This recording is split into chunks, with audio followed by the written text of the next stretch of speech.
Nadadamay na rin ngayon ang ilang mga empleyado at kawani ng Department of Public Works and Highways o DPWH sa nararamdaman na galit ng taong bayan sa mga opisyal ng ahensya na sangkot sa maanumalyang mga flood control projects.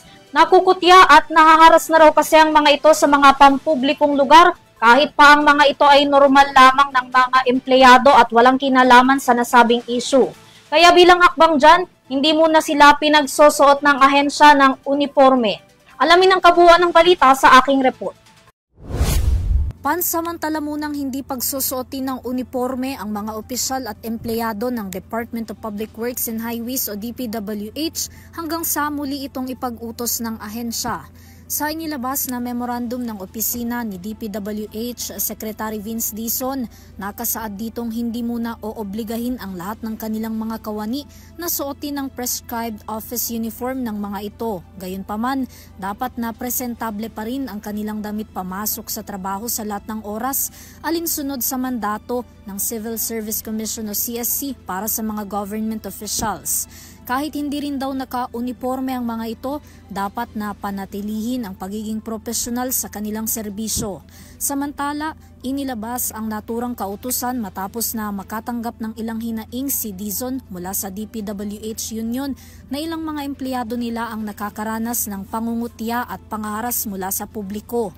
Ayon sa kalihim, resulta raw ito ng nagpapatuloy na investigasyon sa ilang opisyal ng DPWH na sangkot pa rin sa ghost at substandard na mga flood control project kung saan pati ang ibang mga kawani ng ahensya na wala namang kinalaman sa issue ay nadadamay sa galit ng taong bayan.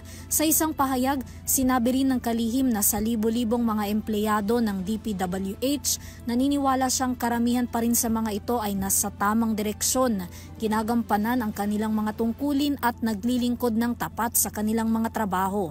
Sa pamamagitan daw ng hakbang na ito, mapoprotektahan nila ang mga empleyadong nagtatrabaho lamang sa DPWH na walang kinalaman sa anumang usapin ng maanumalyang flood control projects sa kabila ng pagkakadawit ng ilang matataas na opisyal ng ahensya sa nasabing issue. Nakiusap naman si Secretary Dizon sa publiko na isantabi ang kanilang mga galit para sa mga empleyado ng kanilang ahensya na matitino. Para sa EuroTV News, Vanessa Cleofas sumasaludo sa bawat Pilipino.